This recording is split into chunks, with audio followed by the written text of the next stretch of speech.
According to Alex Pavlovich, the Giants view Bryce Eldridge as a franchise-altering hitter, and he did nothing to quell those beliefs when he went 450 dead center in his first ever Major League Spring Training game.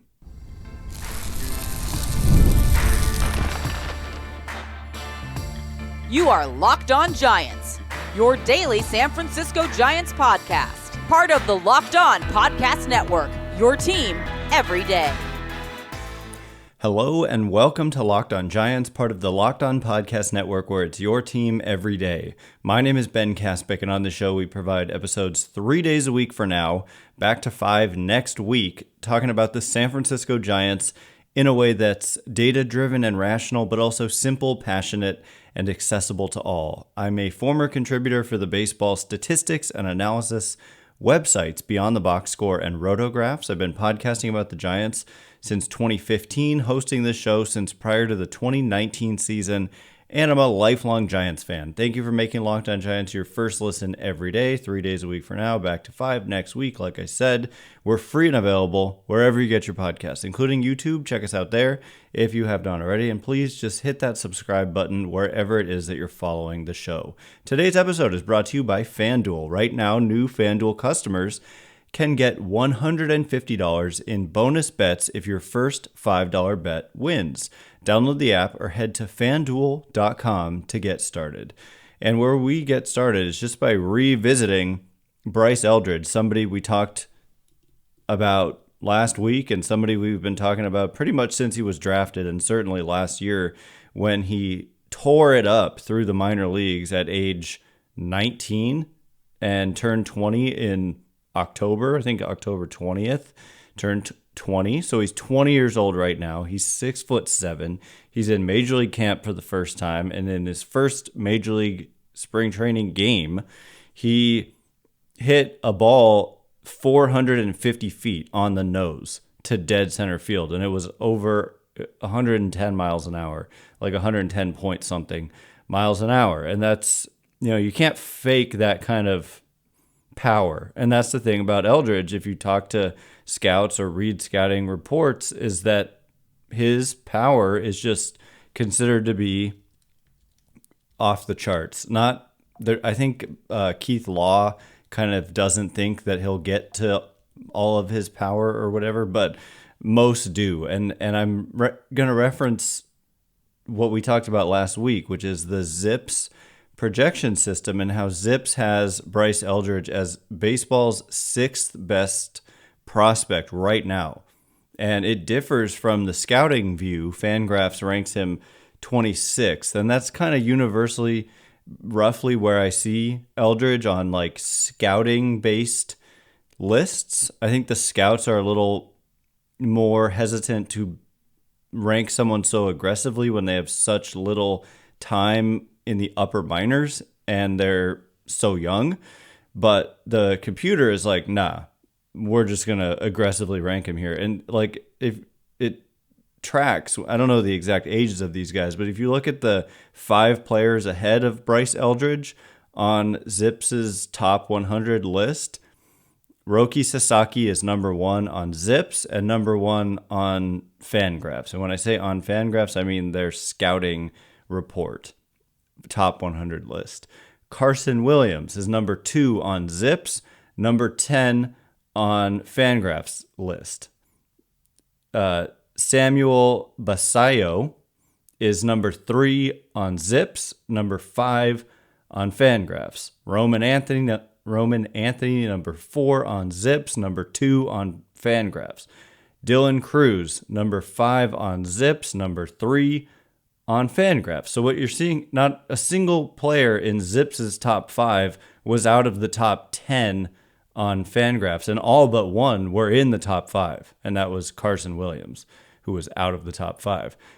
Then comes Eldridge, who's ranked by Zips number 6, but by FanGraphs number 26. And so it's a player that, as of this moment, the totally objective computer system likes a little bit more, or you might even say a lot more, than scouts, although if you read the scouting reports on a Bryce Eldridge, they say, like, in the FanGraphs report, they're like, if he keeps this up, he is a top 10 prospect the next time we update this list, basically. So that's exactly what I said. They want to see him do it more, given that he does not have a lot of experience above A ball, really. And he spent all of last year at age 19. Even though he's a very large human being, he is a child. Like, he's not a child, he's an adult, but 20 years old now. So some quotes from Alex Pavlovich, who wrote an article that was titled "Eldridge Makes Loud Statement in First Giants Spring Training Game." So yeah, I'm just going to read you some of the quotes. And Pavlovich said, "It shouldn't be long before the whole group," and that's Eldridge's family, who was in attendance to witness the huge being long home run. It shouldn't be long before the whole group is at Oracle Park, although the Giants will be as patient as they possibly can. They believe Eldridge is a franchise-altering hitter, and they want to make sure that when he's called up, he's up for good.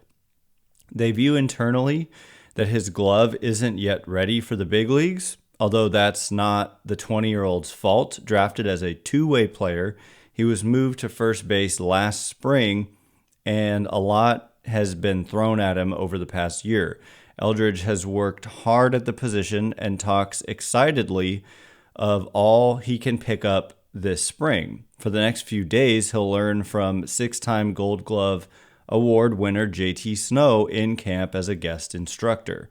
And Pavlovich continues and says, as Eldridge gets more and more comfortable at first, Eldridge will continue to get chances to face big league caliber pitching as a designated hitter or late game replacement. The Giants will continue to try to pump the brakes, but that'll get more and more difficult if Eldridge keeps showing that his bat is ready to attack Oracle Park's dimensions. And then lastly, we have a quote from Bob Melvin, who said, for a guy his age, he certainly looks very calm.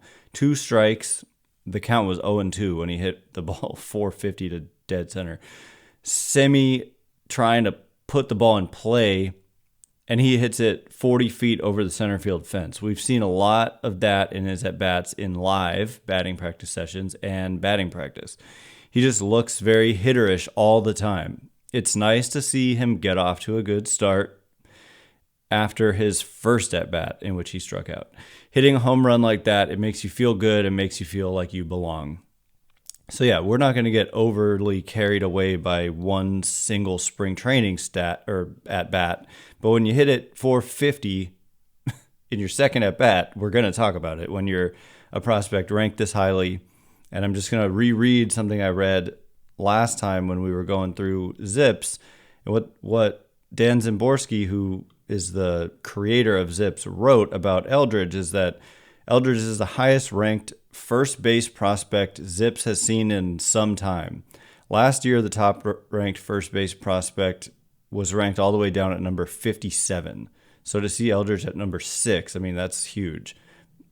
And he writes, Eldridge burst through the Giants system in 2024, combining for a 137 weighted runs created plus across 4 levels, so close to 40% above average, adjusting for the difficulty of the levels.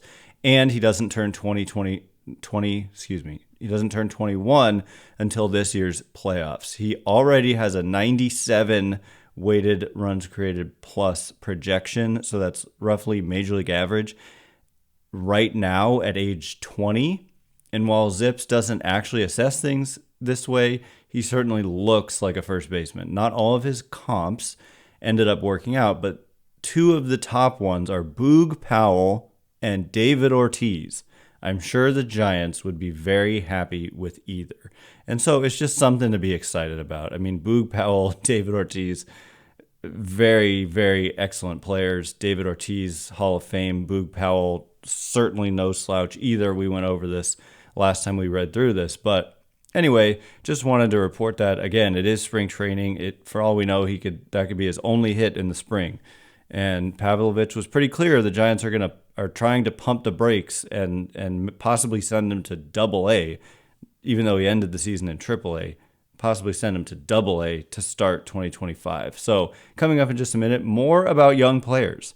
Post prospects, Marco Luciano, who just homered minutes ago before I recorded this, and Luis Matos showing up on some top post prospect lists. We'll get into it in just a second.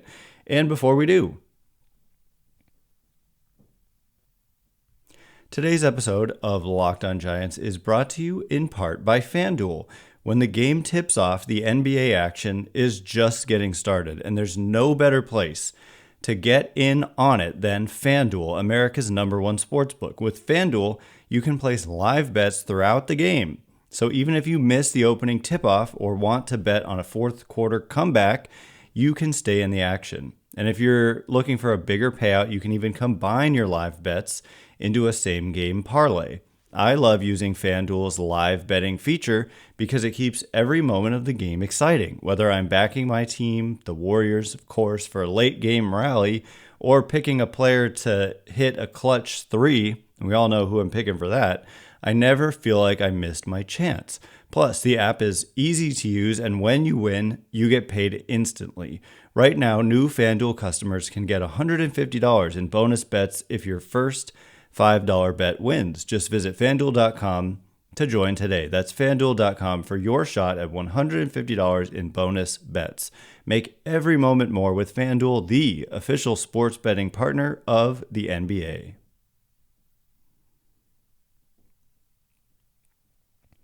All right, as promised, we're going to get into some other young players who are exciting to watch for the Giants. I think that this franchise, that's kind of where they're at. Like, they've signaled that with the offseason that they have had, that, yeah, you got some veteran established talent, including some young established talent like Logan Webb and Patrick Bailey.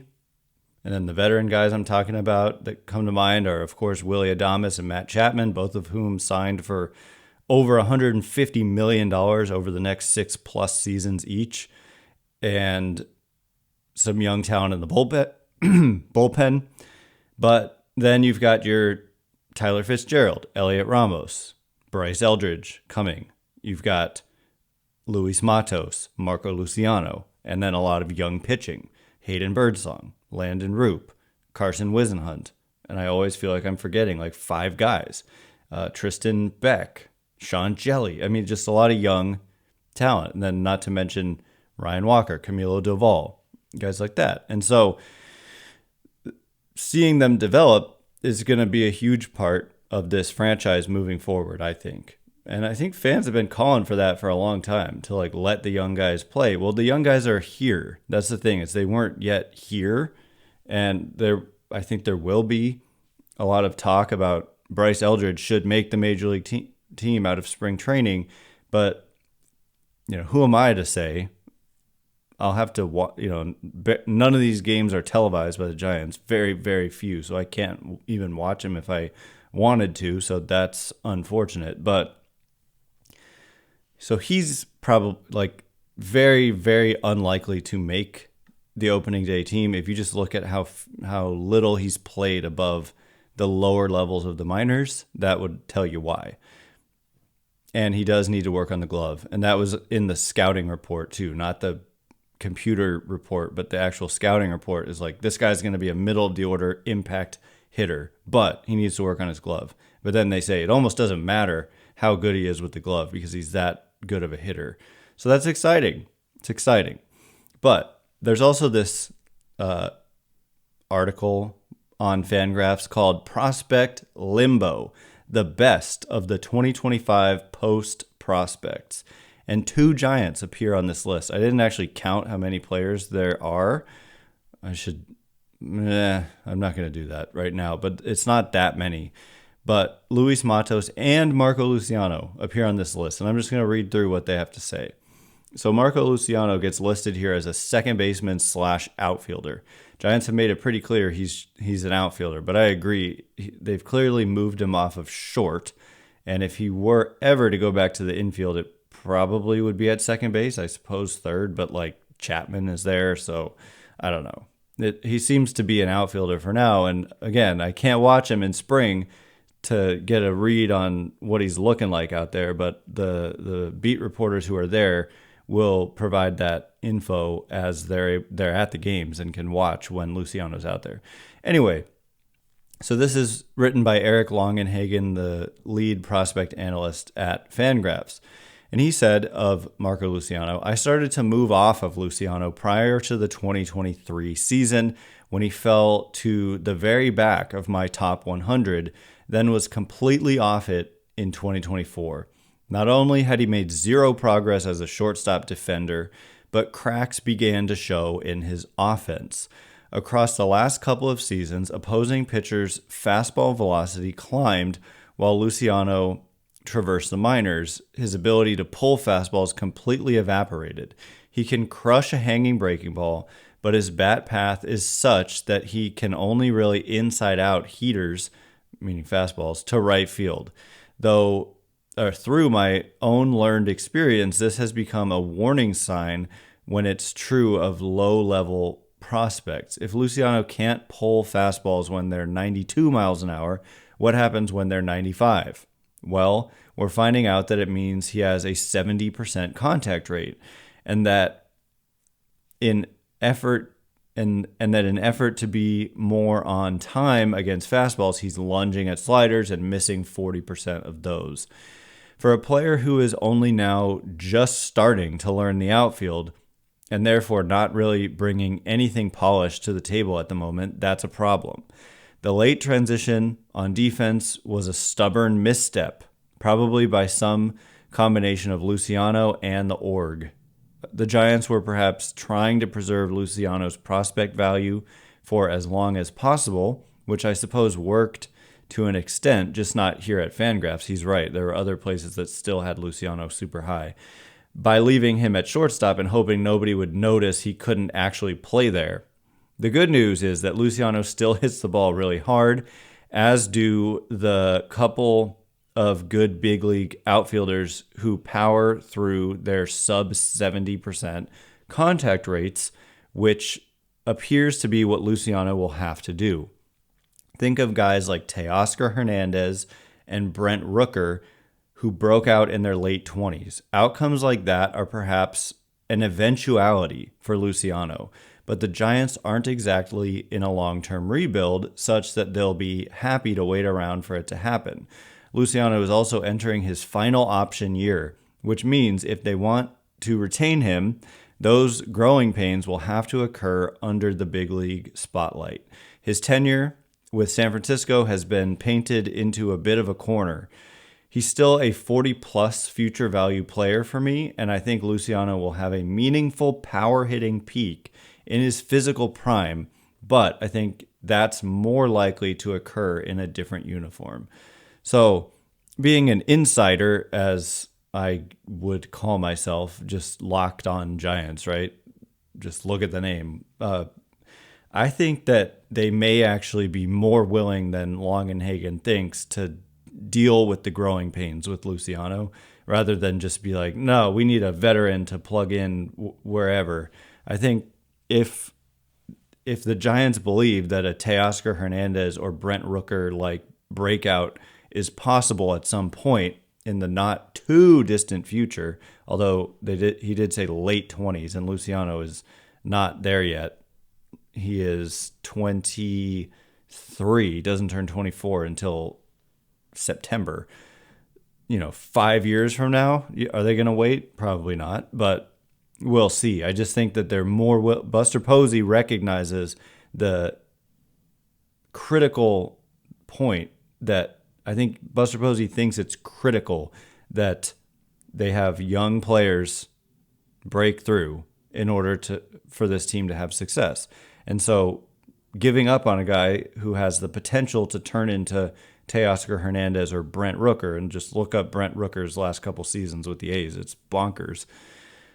what he's done, and a late bloomer, then they're going to give this guy chances. Right now, there's not a lot of room, but you've got Mike Yastrzemski on the last year of his contract, and Heliot Ramos, while he had a breakout 2024, you got to do it again. Otherwise,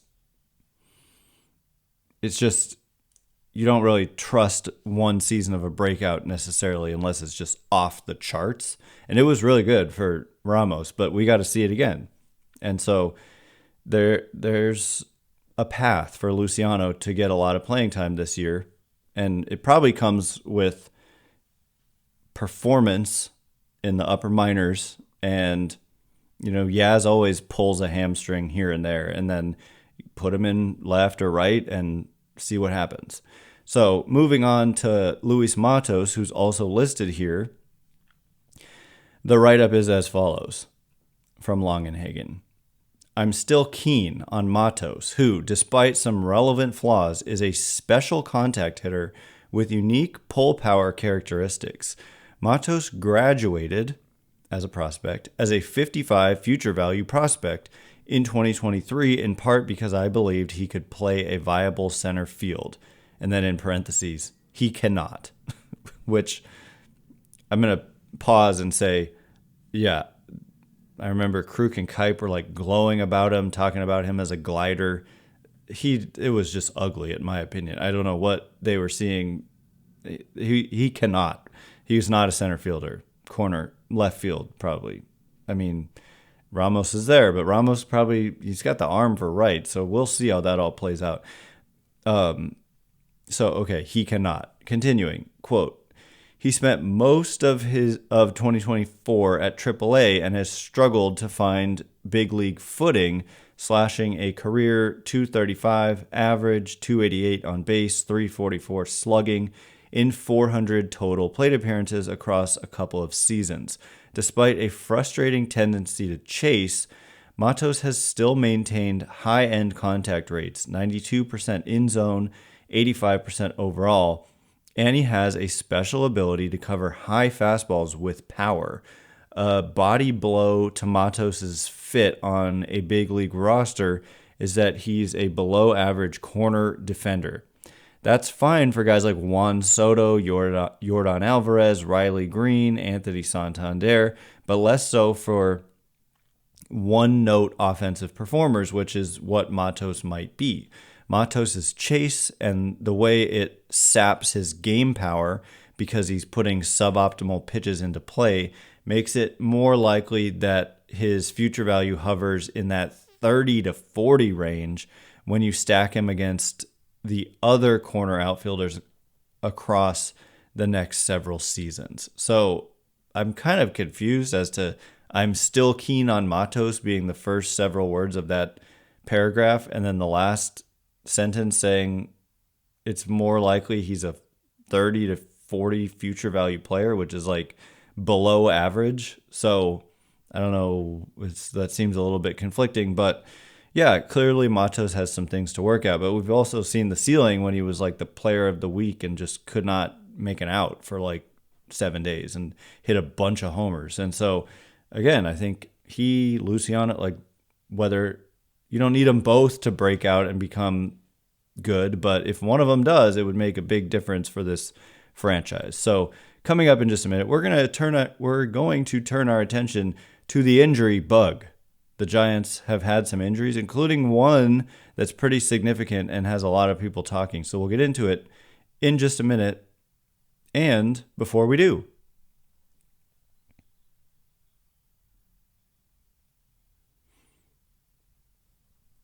all right, as promised, we're going to get into some injury updates. Yes, we are, it is spring training, so it's time. Players are dealing with things, and we get reports on it. And in some ways, that's a good thing, because in the offseason, you have no idea what's happening with people physically. But there's 4 significant things to talk about. None of them are, well, one of them is seemingly kind of major, and the other 3 are less so. But I'm gonna just provide them to you. Thanks again for making Locked On Giants your first listen 3 days a week for now. Back to 5 next week. everydayers coming up later on in the week. We've got a lot of content packed in for you, including the ABS system in use in spring training, automatic balls and strikes, the challenge system. Giants have used that. A report that the Giants pursued Mariners starter Luis Castillo this offseason, and Logan Webb changing things up on his changeup. So just a lot to get to, and then anything that occurs in these games as they're continuing every day now. So without further delay, let's get to this press release that the Giants sent out this morning that has updates on 3 players and their medical status. Well, actually, first I want to give a quote from both Alex Pavlovich. No, these are both from Alex Pavlovich. So Pavlovich said the day prior, Heliot Ramos has some oblique tightness, likely to miss about a week. Giants aren't concerned. He's locked into left field, so they can be cautious. Eric Miller has some finger numbness, so he's behind at the moment. Tyler Fitzgerald back is doing well and will play this week.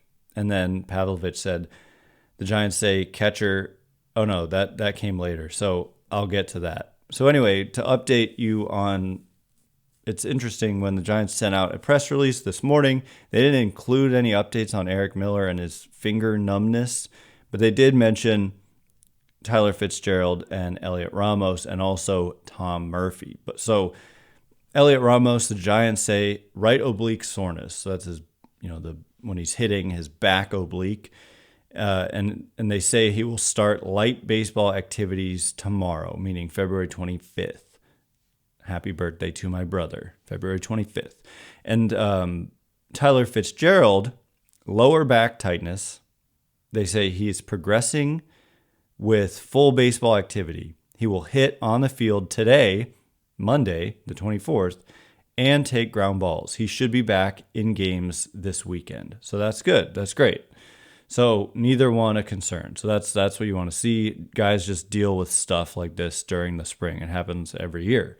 However, well, this happens too, but there is a significant injury mixed in here, and that's Tom Murphy, who I think when we first heard about there being an injury with Tom Murphy, we heard it was an oblique, but he, I think, got an MRI and then was getting a second opinion, and the Giants announced today that Tom Murphy has a mid-back disc herniation, and they say he will receive an epidural injection today and be reevaluated in the next few weeks.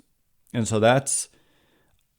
I don't want to call it a significant blow to the Giants because we're talking about the backup catcher position and a guy who barely played last year.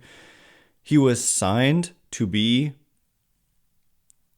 I think on paper, like if he's healthy, he is a good complement to Patrick Bailey, in that Bailey historically, it hasn't been the case yet at the major league level, but historically in the minor leagues hit righties better than lefties. So, and he's a switch hitter, Bailey. So to have a right-handed hitter, obviously Bailey needs some days off. You don't run your catcher out there 162 times a year. To have a right-handed hitter who's just really hit left-handed pitching and not the best defender, but also not the worst, although he wasn't good last year when he played, made a lot of sense. And so the Giants signed him to what was a 2-year, $8.25 million guarantee. Now, in baseball terms, this is just not a lot of money. So this year, he's making $4 million, Tom Murphy. There's a $250,000 buyout on a $4 million club option for 2026. As of right now, it obviously appears that they won't be picking up the club option, but he might rebound from this disc herniation well and have a monster season, and then they do pick it up. We don't know, but it's just not a lot of money in baseball terms. And a lot of people on Twitter like just calling for him to be cut. And I just keep making the point that there's no benefit to cutting a player. Like, you don't get to keep the money that you owe him anyway. Before you disagree with me. There is a point at which it becomes a problem if they're taking up a roster spot. But with a serious injury, you get to use the 60-day injured list. And then there's literally no reason, unless you don't want to literally pay for the rehabilitation of the player, which is like ultra cheap behavior. And we've seen the Giants take advantage of other teams doing that. But, this type of injury sounds like it could be 60-day injured list material. And just bear in mind, they owe him the $4 million this year and the buyout at the end of the year of $250K, no matter what. And so it's really not that big of a deal.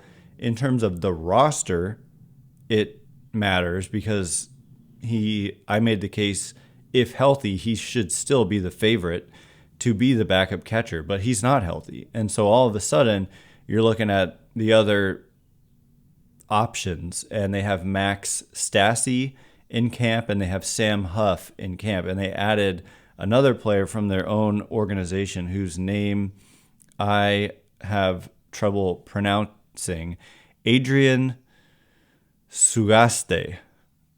Adrian Sugaste is how you, I think, say it. Who is another catcher, and they added him to Major League Camp. They just need catchers to catch bullpens. They need catchers in Major League Camp. But I think if you look at the depth chart and you're down a Tom Murphy, then Sam Huff is a guy they claimed off waivers, and he's out of minor league options. Whereas Max Stassi is a non-roster invitee, so he's not on the 40-man roster. A lot of players who are non-roster invitees have these like opt-outs in their contracts where if they don't make the major league team, they can choose to leave. So I don't know if Stassi has that, but Stassi has a reputation, not just reputation, but the kind of numbers to back it up, as a really good defensive catcher. Really good. And so maybe they'll just go that route. But Sam Huff has, like I said, he's on the Giants 40-man roster. He's only 27 years old. Stassi is 33 and turns 34 in a couple weeks. Huff is 27 all year. And Huff has some intriguing power potential from what I understand. Yeah, raw power 70 when he graduated via Fangraphs in 2022, 70 on the 20 to 80 scouting scale for Sam Huff, with defense being a bit of a issue, I think. I don't know, like looking, he hasn't played that much at the major league level, only 78 games, but he's hit well, although he's struck out a lot in those 78 games. So anyway, those are two guys that neither, like whoever earns it, because it's not going to be Murphy at this point. If you're going to be out a couple weeks at this stage, it doesn't seem like you're going to be ready for opening day. And that's like being reevaluated in a couple weeks. So best case scenario, you start doing things in a couple weeks. So anyway, probably means one of Sam Huff or Max Stassi is on your opening day roster. And I think the Giants did well to get these guys for catching depth. And it's good to have them with an injury-prone Tom Murphy, and they already need it. So anyway, that is all the time we have for today. Thanks again for making Locked On Giants your first listen today. For your second listen, find Locked On MLB. Baseball guru Sully brings a daily blend of humor and baseball, keeping you updated on every rumor and story throughout the offseason. Find Locked On MLB on YouTube or wherever you listen to podcasts. Once again, my name is Ben Kaspick. Check me out on Twitter or X at Ben Kaspick, Kaspick. If you like this show, please consider rating it or leaving a review. It helps me out tremendously. So thank you in advance, and thanks to everyone who's done so already. Can't wait to be with you again 2 more times this week. Thanks again for listening. Today, you are now Locked On Giants.